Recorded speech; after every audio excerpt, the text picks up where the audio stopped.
Le bruit de pas sur le parquet, l'odeur du café qui se prépare, cette lumière particulière qui traverse le salon. Il existe 1000 façons de se sentir bien chez soi. Je suis Aurore et dans Home Beauty, conversation sur nos intérieurs, nous allons explorer ensemble ce qui transforme 4 murs en véritable refuge. Jusqu'ici, nous avons beaucoup parlé de la maison, du foyer. Aujourd'hui, nous poussons les portes d'un autre intérieur, le bureau. Pour en parler, je reçois Jean-Philippe Cordina, directeur de création au sein de l'agence de design Sagaz & Partners.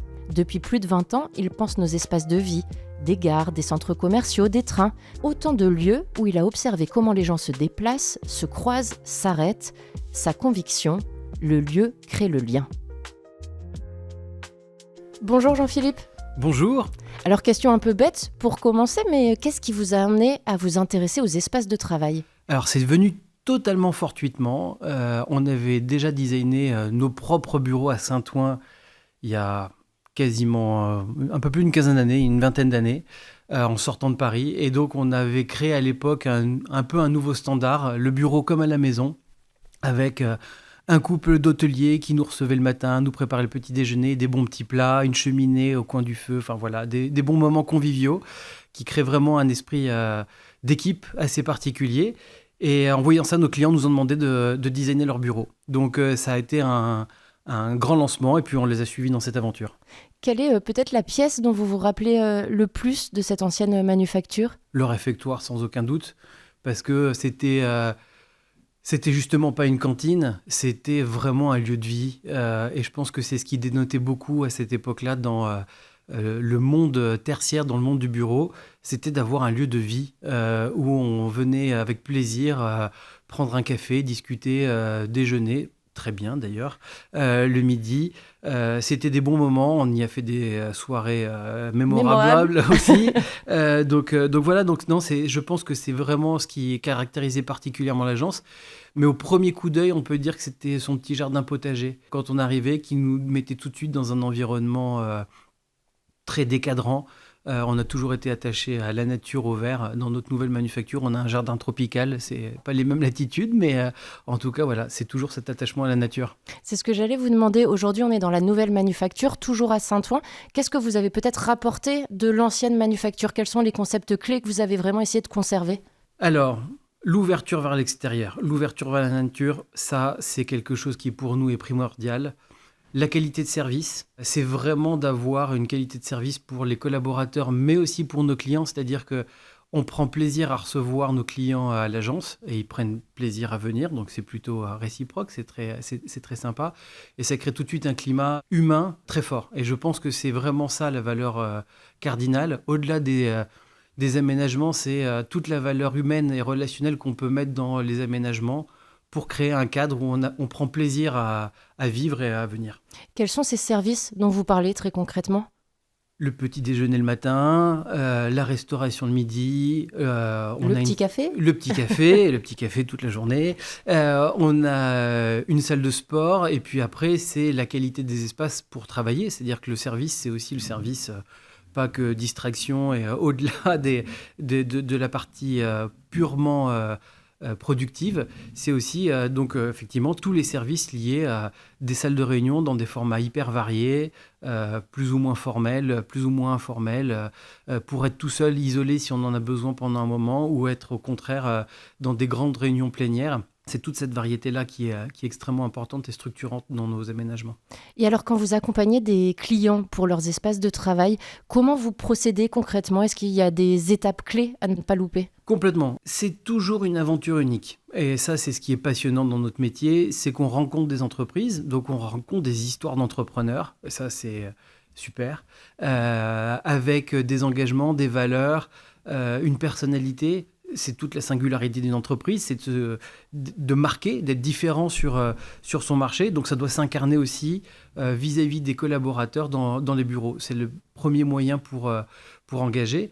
Et ensuite, c'est de comprendre vraiment comment les collaborateurs travaillent, quelles sont leurs tâches, dans toute leur diversité. Parce qu'on peut faire des bureaux de 600 mètres carrés comme des 20 000 ou 30 000 mètres carrés. Donc c'est forcément des tailles d'entreprise très différentes. Et donc avec des tâches, des fonctions très très différentes. Et il faut comprendre que dans une entreprise, tout le monde n'est pas toujours hyper mobile, tout le monde n'est pas toujours non plus dans un bureau fermé. Il faut comprendre comment les gens travaillent, quelle est la nature de leurs tâches, et voir comment on les amène à faire du bureau un lieu relationnel. Ça, c'est extrêmement important parce que la clé, bien évidemment, c'est de susciter la préférence et l'envie, plutôt que l'obligation de venir au bureau. C'est-à-dire se lever le matin et être content de venir au bureau. Exactement. Et donc ça passe par effectivement avoir compris ce dont les collaborateurs vont avoir besoin et d'être en mesure de créer un collectif. Pour nous, c'est extrêmement fort. Nous, on le vit ici. On a des équipes qui sont super. Moi, le matin, je me lève, j'ai la banane pour venir au bureau parce que c'est... je sais que je vais retrouver des gens avec qui j'ai plaisir à travailler, à collaborer et puis à discuter de plein d'autres choses parce qu'on a appris à se connaître, parce qu'on est ici en physique. Et ça peut se faire que dans le lien humain, en fait. Donc, ce qui est important, c'est d'arriver à tirer toutes ces ficelles, de comprendre les usages et d'arriver à les transcrire de manière à ce que ça crée un univers collaboratif, humain, relationnel qui va développer les gens. Et une fois que vous avez compris ces usages, cet état d'esprit, comment vous le traduisez concrètement par des pièces, par des objets ? Voilà, comment se fait un petit peu cette passerelle ? Alors, c'est tout un programme. Et pour ça, on a vraiment des équipes multidisciplinaires. C'est un métier qui se fait à plusieurs mains. C'est ça qui est aussi très riche. On mixe aussi avec des sciences cognitives, on mixe avec la biophilie, on mixe avec de l'expérience. Ça compte aussi beaucoup pour pas non plus sombrer dans le gadget parce qu'on voit bien que ça, en général, c'est jamais très pérenne. Notre point d'orgue, en fait, c'est d'écrire un bon programme qui va traduire toutes ces incarnations en termes de réceptifs, en termes de services, en termes de typologie d'espace de travail, en termes... certains du flex office, d'autres de l'open space, d'autres des bureaux fermés parce que parfois il y en a besoin. Donc ils sont jamais complètement fermés. On est assez militant pour le bureau qui devient une salle de réunion quand on l'utilise pas. C'est une manière aussi de montrer qu'on est ouvert aux autres et qu'il n'y a pas de précaré. En tout cas, c'est toute cette palette d'usages qui est extrêmement importante. Nous, on avait créé déjà il y a quelques années, mais elle est toujours d'actualité, une horloge des usages, justement pour pointer un petit peu les rythmes réel du travail et des collaborateurs. Parce que dans une journée, même si on est relativement sédentaire, on ne fait jamais que rester derrière un ordinateur. On téléphone, on a des réunions, on prend un café, on a besoin de voir des collègues, on a besoin de travailler ensemble.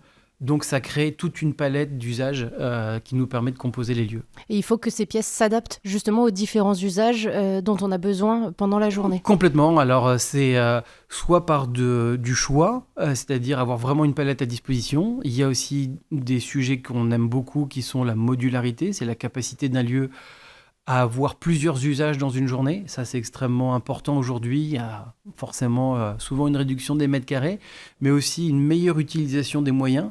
Donc, effectivement, de regarder sur la capacité d'un lieu à avoir, comme les collaborateurs, plusieurs vies dans une journée. Mmh. Vous avez parlé de biophilie. Est-ce que vous pouvez nous en parler un petit peu ? Oui, tout à fait. Alors, la biophilie, c'est un concept assez ancien maintenant, on va dire, dans sa théorie, qu'on aime beaucoup parce qu'on le pratiquait sans le savoir. Notre amour pour la nature nous a fait pratiquer les principes de la biophilie sans le savoir. Alors, il y a le côté, on va dire, basique. C'est vous mettez du verre, des plantes vertes, des matériaux naturels et puis vous allez avoir... C'est bien aussi d'être basique, de commencer par ça. Il faut commencer par ça.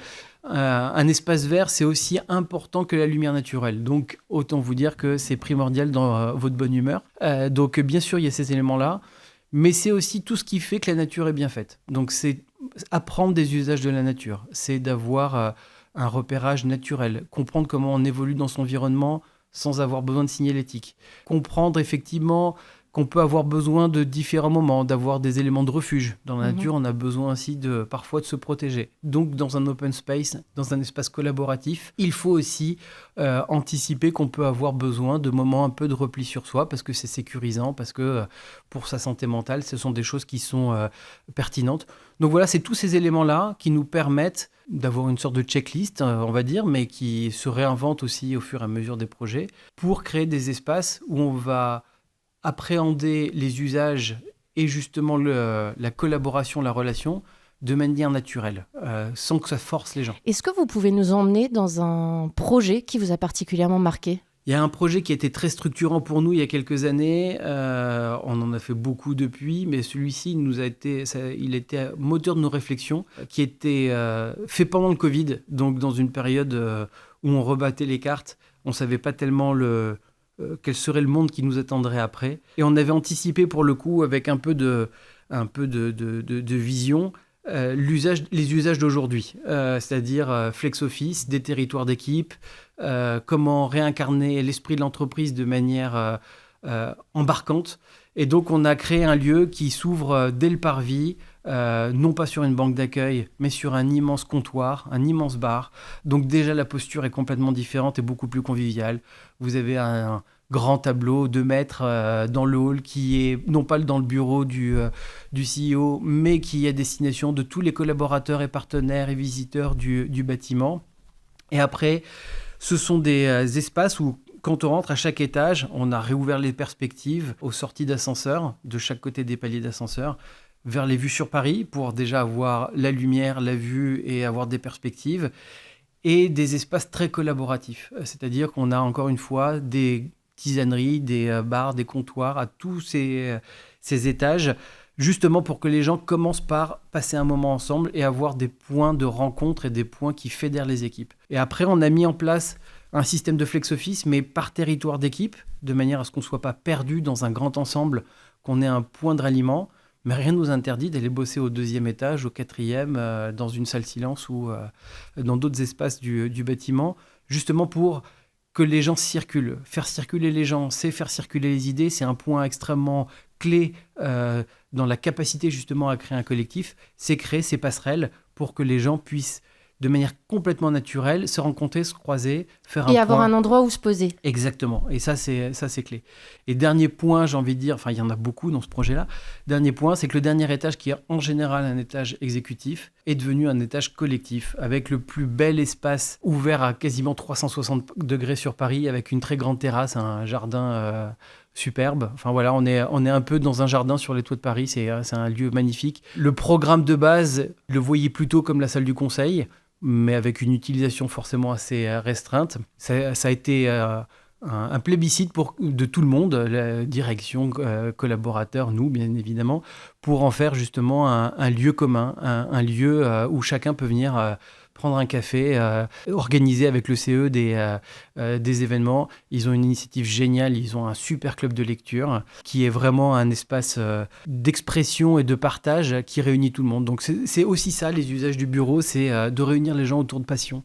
Et dernier point, j'ai envie de dire, enfin il y en a beaucoup dans ce projet-là, dernier point, c'est que le dernier étage, qui est en général un étage exécutif, est devenu un étage collectif, avec le plus bel espace du bâtiment, qui est encore une fois un grand lieu commun avec une grande terrasse. Enfin voilà, on est un peu dans un jardin sur les toits de Paris, c'est un lieu magnifique où tout le monde vient faire un point informel, le réserver pour un team building d'équipe ou avoir effectivement des événements collectifs de l'entreprise. Mais ça redonne une place prépondérante et majeure au collectif au sein de l'entreprise. Ce qui est intéressant, c'est que ce projet accompagnait une stratégie d'évolution de l'entreprise. Complètement. L'entreprise était en pleine restructuration dans son organisation de business. Ça, c'est une autre facette de notre métier, c'est donner vie à ces transformations et voir comment est-ce qu'on les accompagne en termes d'organisation spatiale, voir ce que ça implique. Et ça a été un grand succès. Le CEO nous a dit 1 an et demi après à peu près que ça lui avait fait gagner à peu près 5 ans dans sa transformation parce que justement ça avait permis, là où ils étaient une multitude d'équipes assez éclatées, de créer un collectif ultra fort, incarné, qui savait où il allait dans la bonne direction. Donc ça a été vraiment un succès d'équipe, j'ai envie de dire, parce qu'on n'est jamais seul, hein. Il y a le client qui compte beaucoup aussi là-dedans. On va revenir ici pour notre question traditionnelle pour terminer nos épisodes. Quel est votre objet préféré ? Alors, c'est pas très difficile pour ceux qui me connaissent. C'est les chaises. Je suis passion chaise. Passion chaise depuis mes premières années d'études, je suis passionné des chaises et donc oui, j'ai une petite collection de chaises, pas assez étoffée à mon goût. Mais elle ne sera jamais assez étoffée. Jamais étoffée. J'aime beaucoup pour ça le MAD et certains musées qui ont de très très belles collections. Non, je suis vraiment un passionné du mobilier, des chaises. Voilà. Il y en a une en particulier ? Il y en a deux. Il y en a une que j'ai. C'est le fauteuil direction de Jean Prouvé. C'est mon fauteuil de télétravail, pour le coup, à la maison. Ah, il n'est pas ici, donc. Non, il n'est pas ici, mais ultra confortable, beau, dans une couleur rouge que j'adore. Enfin voilà, sublime. Et il y en a une que je n'ai pas, c'est la Superleggera de Gio Ponti, qui est une chaise magnifique dans sa réalisation et dans son histoire. Voilà, Parce qu'elle est accompagnée d'une petite anecdote. Ouais, petite anecdote. Gio Ponti, quand il l'a dessinée, a été chez Cassina pour vendre, pour faire éditer sa chaise. Ce à quoi on lui a dit, elle est trop frêle, trop fragile, elle tiendra jamais. Il l'a jetée par la fenêtre. Elle est restée bien évidemment complètement intègre. Et donc c'est comme ça qu'est née cette chaise, qui est un trésor de design et de recherche et de finesse. Voilà. On vous souhaite de l'acquérir bientôt, avant notre prochaine visite. Merci beaucoup. Merci Jean-Philippe. Merci. Vous vous rappelez de Gaëtane, qui nous disait que notre maison, c'était le miroir de notre âme ?